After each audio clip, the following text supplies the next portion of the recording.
remember the first time you heard the narrative of David and Goliath and how exciting it was? Well, maybe today you've heard that narrative so many times that perhaps it lost its punch. Well, to appreciate this morning's lesson, I want you to pretend that you've never heard the story at all. You've never heard the account and the narrative of David and Goliath. Think we can do that? Awesome. All right. Appreciate it. Verse 1 through 3 of 1 Samuel chapter 17 sets the scene in which we have Saul and the army of Israel setting up on one side of a mountain. And amassed on the other side is another mountain in which the Philistine army had set up camp. And so in the middle, right there between the two mountains, you have what is the Valley of Elah. Okay? The Valley of Elah. Every morning, each army would get up and start throwing insults at each other, or as I like to tell the teens, they're probably throwing your mama jokes at each other, back and forth. But nobody would make the first move. That is until out of the camp of the Philistine army came a giant, a massive, towering presence. Verse 4, named Goliath of Gath, whose height was 6 cubits and a span. That would be 9.5 feet. Verse 5 through 7 tells us that this giant was wearing heavy armor. His chest armor was made of 5,000 shekels of bronze. He had a helmet that was bronze on his head. He was armed with a coat of mail. And he had bronze armor on his legs, and a javelin of bronze slung between his shoulders. The shaft of his spear was like a weaver's beam, and his spear's head weighed 600 shekels, which would be about perhaps 25 to 50 pounds, give or take. And his shield bearer went before him. So his armor said a weight of 5,000 shekels. That would be close to 125 to 150 pounds. This giant was wearing that kind of armor. Wow. And his javelin that he had slung on his back, and then he had a spear that weighed about close to 25 to 50 pounds. I mean, this guy was so huge that he didn't even have to throw his spear. He could just turn it upside down and just jab it right down on his enemy's head. And every morning and night, this giant would come out and issue a challenge. He says right there at verse 8, "Why have you come out to draw up for battle? Am I not a Philistine? And are you not servants of Saul? Choose a man for yourselves and let him come down to me." He is issuing what is known as a challenge to single combat, which was done in the military quite often, in which you would have your best warrior face each other out in the battlefield, and whoever won, that would settle all military disputes. Truthfully, it's a very smart thing to do. I mean, think about it. Today, if any wars that broke out with countries who just seem to not get along with each other, I would say that the leaders should just go out and duke it out and leave the rest of us out of it. Day and night, for the next 40 days, this giant would come out and issue this challenge. So every morning and every night he did it. That would be a total of 80 times he's issued the challenge. But that would all change when he makes the 81st challenge. Honestly, it would be terrifying to face a literal 9.5-foot giant standing in front of you, would it not? But we all have giants in our lives. Things that loom large in our lives that we have to face. Problems that we must conquer in order for us to go on with our lives. That which is a giant, to me, may not be a giant to you, but it is still a giant. And that which is a giant to you may not be a giant to me, but it is still a giant. We all have giants that we have to face in our lives. And we should never downplay or downsize anyone's giant that they have to face and overcome. But the question is, how do we overcome our giants? David is known to be as a giant killer for when he stopped Goliath trying to pursue the armies of God, the Israelites. How did he become a slayer of giants? How can we become a slayer of our giants? Well, it takes faith. And that's what we see here in our lesson this morning. Here on the screen it says, defeat your giants with faith. But on the handouts, I've shortened it a little bit. Faith defeats giants. It takes great faith for you to defeat your giant. And we'll come to see here that David had faith. Not just in himself, but in God. Faith and trust in God is what helped him overcome and defeat his giants. But let's look at the scene and how it laid out on how David was able to conquer and slay his giants. All right? Number one, David first had to confront his giant. David had confronted his giant, and we see that being played out in verses 12 through 23. But as it all began, it began as like a typical morning for David, all right? Which is pretty interesting because that morning when he had to go and check on his brothers, he was not expecting to come face to face with the giant. That was the last thing that was on his mind. And the same is for us when we have to confront our giants. Giants appear when you least expect them. And while David was at home at Bethlehem, his three older brothers were in the army of Israel. David was probably in his teens, maybe even preteens, not yet 20. But most of his time, he spent taking care of the sheep. Until one day his father, Jesse, told David, saying that, "No, I haven't heard from your three older brothers in a while. It's been 40 days. I don't know if they're all right, so I need you to take these provisions to go up, to give it to them, and to check up on them and see how they're doing, and to bring news to me."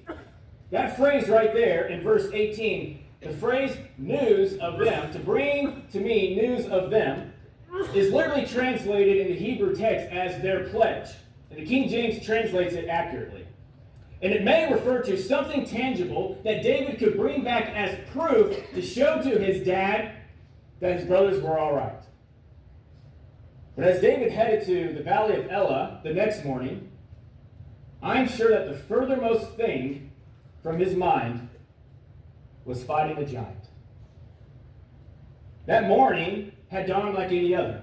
And no doubt David was excited because not only was he going to be able to go see his brothers, but he was actually going to be able to go see the battle that's taking place as well. I'm sure that having to face a giant never even entered his mind at the very beginning. The days when giants appear in your life start out like any other day. You wake up, you go through your routine. Maybe it's a good day, maybe it's not so good, but it is like 1,000 other days in your life. Then your phone rings, and you answer. This is your doctor. We examined your test results, but we need you to come in immediately. Something's not right between the red cells and white. It appears that you have cancer. Or it may go differently. We examined your CAT scans, and it appears that you're showing early signs of Alzheimer's. In about the next 10 years, you're going to be showing a lot of signs of dementia. Or perhaps you're called into your employer's office. His first words are, "This is not easy for me to say." Uh-oh. You know what that means. We get laid off, right? It appears so. We have to make cutbacks. We can't make ends meet, but to let some people go. And you're one of them. Or maybe there's a knock at your door, and the police are standing outside, only for them to say, "I'm sorry, but it's about your spouse. They were in a terrible accident. They didn't make it." Or maybe you're just at home, and your buddy comes by unexpectedly, uninvited, with a case of beer, alcohol, knowing that you are trying to get rid of alcohol from your life, knowing that you're trying to be sober and trying to get rid of it. Suddenly, there looms a giant in your face that you have to confront. Giants appear in your life out of the blue. But when David had reached the valley of Elah, he left his provisions with the one in charge. Then he went to see how his brothers were. As he was talking with them, verse 23, it tells us that, behold, the champion, the Philistine from Gath, named Goliath, was coming up from the army of the Philistines, and he spoke these same words. What words? The same words back at verse 10. I defy the ranks of Israel this day. Give me a man that we may fight together. Those same words. And the end of verse 23 says, and David heard. David heard those words uttered from that Philistine. He could not ignore the fact that a giant has now appeared in his life. So mark it down. Sooner or later, you must confront your giant, or giants, plural. You must confront them and face them sooner or later. And how you face them is a big deal. You must face them with faith and not fear. Faith over fear is the answer of how you can be able to confidently confront your giants and to be able to face them boldly and to overcome them. David could not believe his ears as to what he was hearing this Philistine say. Did you hear what he just said? Why isn't somebody doing something about this? And there was no answer. David looked around and he was all alone. His brothers and the rest of the men in the army stood 50 feet back in a place of safety. When all the men of Israel saw the giant, they fled from him and were greatly afraid, verse 11. Well, since no one had volunteered to fight this giant, King Saul had to sweeten the pot a little bit. So he made 3 offers. To any man who slaughtered this giant, I will reward him with riches, I will give him my daughter in marriage, and no more taxes. We may not care about the first 2, but that third one I'm sure all of us would like. No more taxes. But here's the thing. All those offers did not attract David at all. I'm sure all those offers probably just zoomed right past his head because David was more concerned about the name of his God. He was concerned about how this Philistine dared to step on the battlefield and to blaspheme the name of his God. That is what David was concerned with the most. He was not interested in the rewards. He was interested in about the honor of his God. All of us need to have a heart like David. We hear the name of God blasphemed every day, and we kind of get used to it.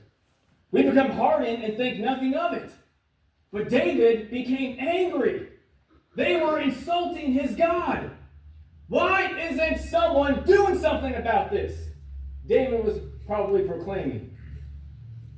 As giants come into our lives, we can be afraid, or we can meet them with faith in God. We can be overwhelmed by them, or we can see them as opportunities to glorify the name of God. And as we face our giants with faith, something that we need to be aware of, there will always be someone ready to discourage you. There will always be someone who's ready to crush your faith and put you down. You would think that when there are problems in a person's life, everyone would be supportive, helpful, and strengthening, but that is not always the case. There will always be someone ready to say, you can't do this. You don't have what it takes. You're too little. You're too small. You're too young. You haven't lived long enough here on this earth to gain the wisdom that you need. You might as well just give up. First, we see David's brothers. David's brothers told him that he was too little and immature, verse 28. And then second, we see King Saul, who David probably thought was going to be a good friend of his, but turned out that's not the case. But we see King Saul saying that you're too inexperienced, verse 33. And then when he got on the battlefield to face Goliath, even Goliath felt insulted by this. And so in response, he looked at David as puny. Am I a dog? What are you, just throwing me a little bone right here for me to easily take and consume? When you face your giant, you will hear discouraging words.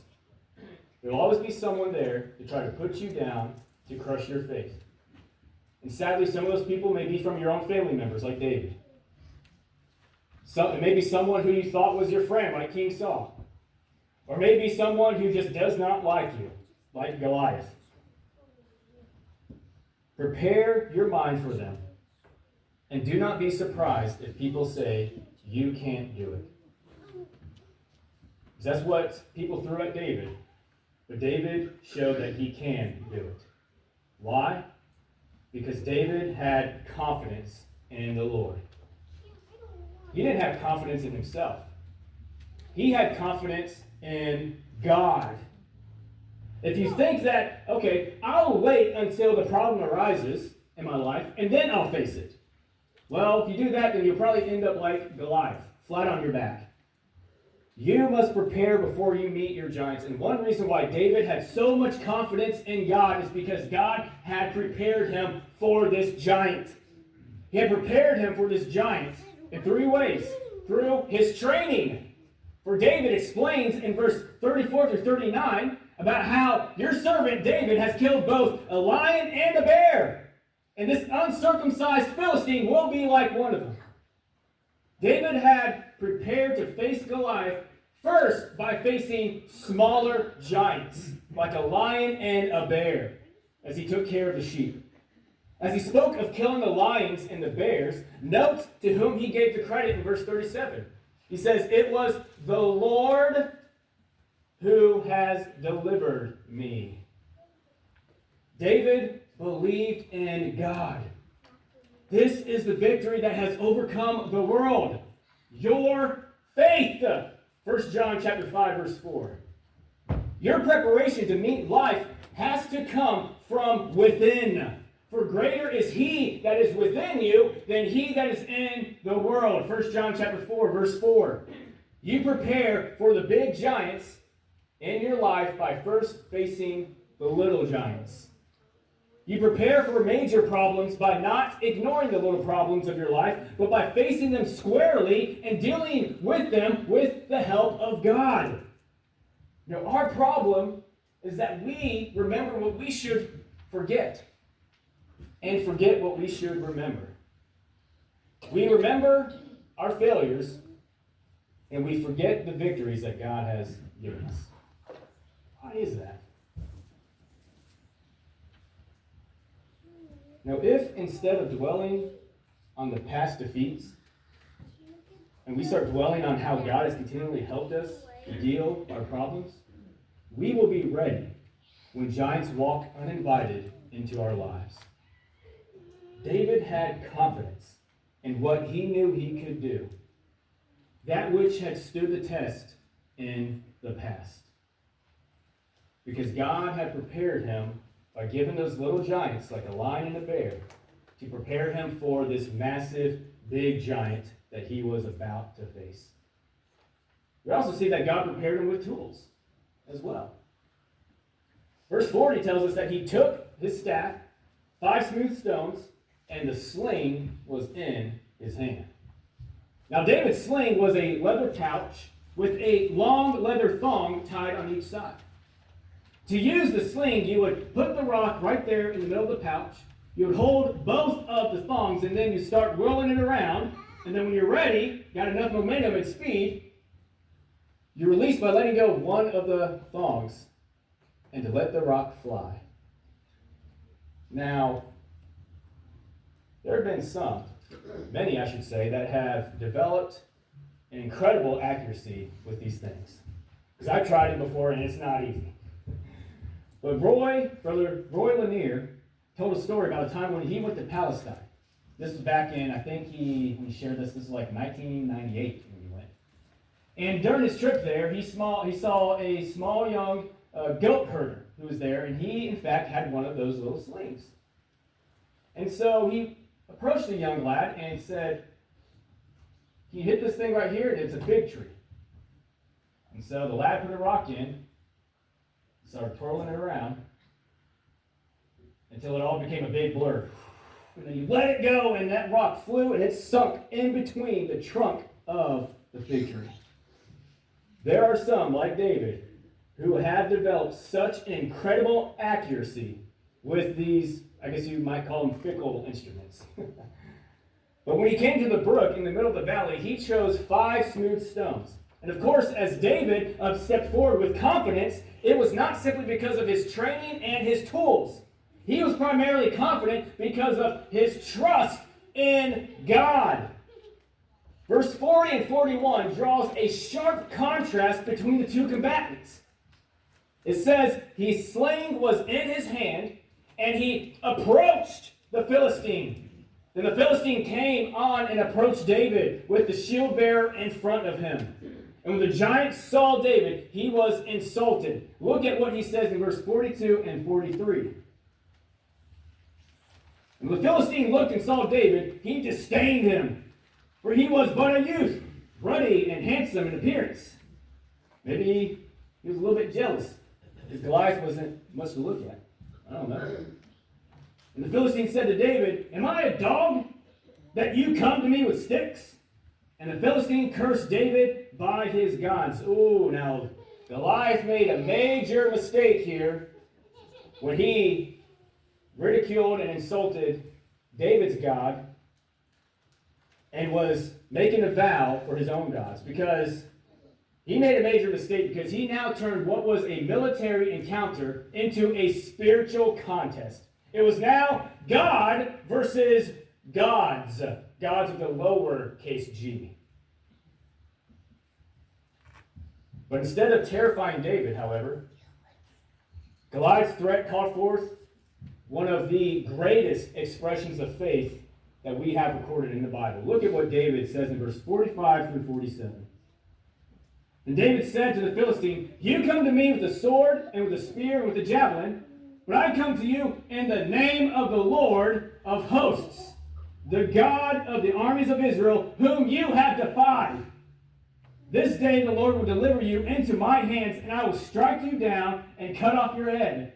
And I will give the dead bodies of the host of the Philistines this day to the birds of the air and to the wild beasts of the earth, that all the earth may know that there is a God in Israel, and that all this assembly may know that the Lord saves not with sword and spear, for the battle is the Lord's, and he will give you into our hand."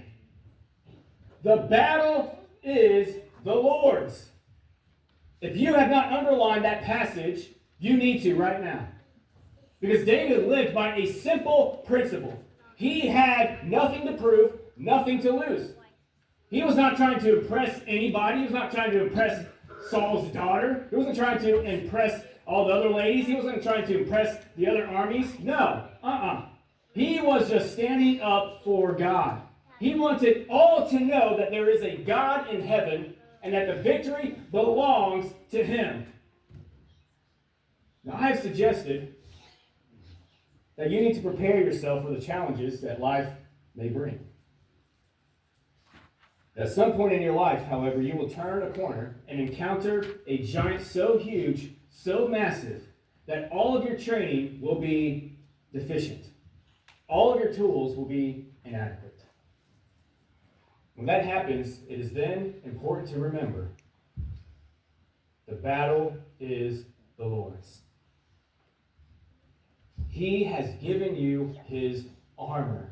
Ephesians chapter 6, verse 10 through 18. And in the end, the way to live the confident life is trust. Trust in God. You know, we sing the song, Faith is the Victory. Well, I'll tell you what, David lived it. He lived it. And so can you. You can be able to sing that song wholeheartedly, bringing praise, glory, and honor to the name of God as you shout, faith is the victory. Because you know that you have lived it, that you have experienced it, that God has gotten you through and overcame the giants that you have faced in the past, and that you will be ready to face whatever giant comes next in your life. David had confidence in the Lord. His faith in God helped him to defeat his giants, and our faith and trust in God will help us to defeat our giants as well. Thirdly, because of his confident trust in the Lord, David conquered his giant.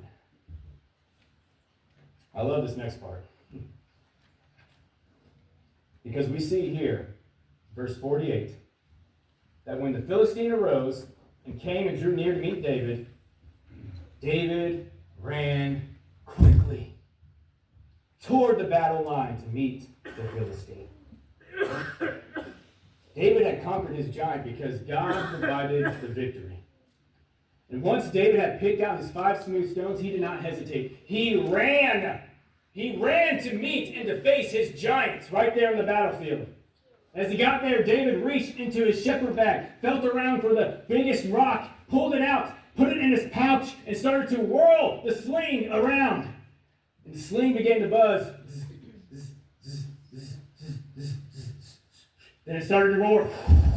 And then he released it, and the rock zoomed across, and it penetrated into the Goliath's forehead, and it sank deep into his head. And the giant collapsed and fell. And as Goliath fell on the ground, the earth shuddered. But David's job was not finished yet.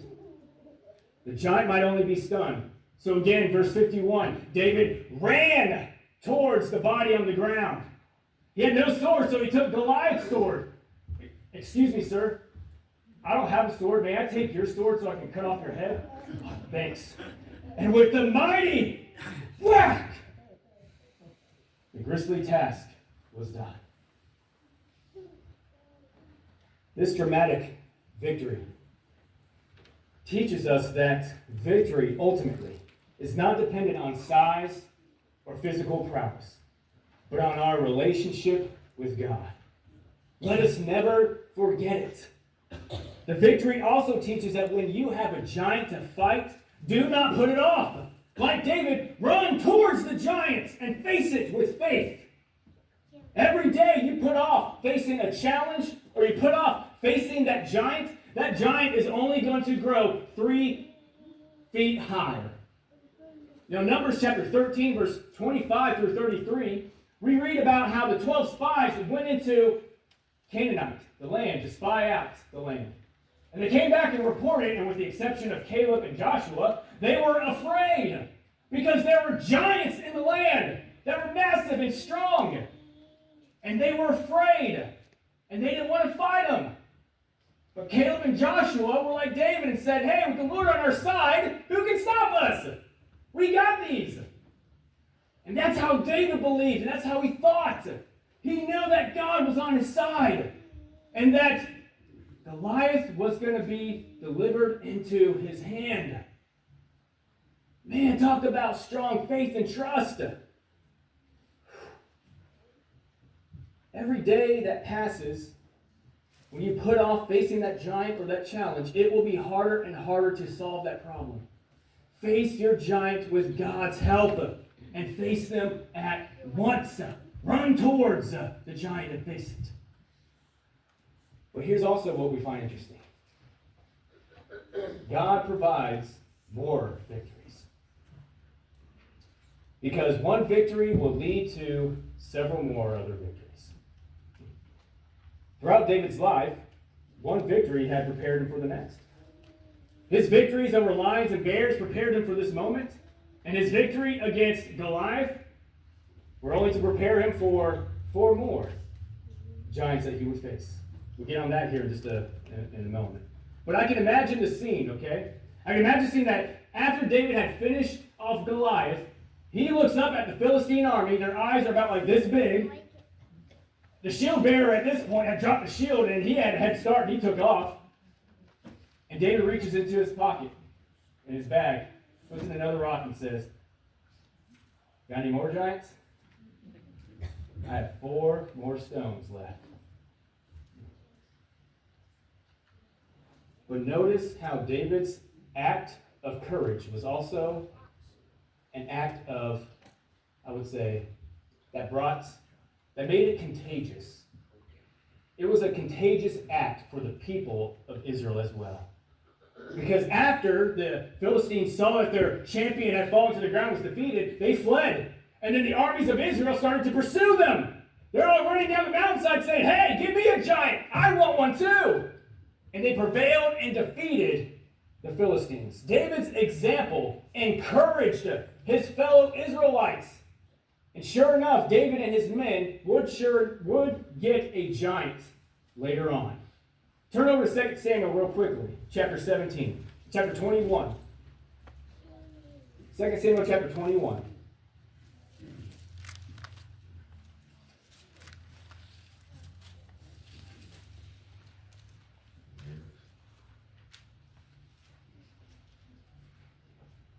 What's interesting is that David had 4 stones left, right?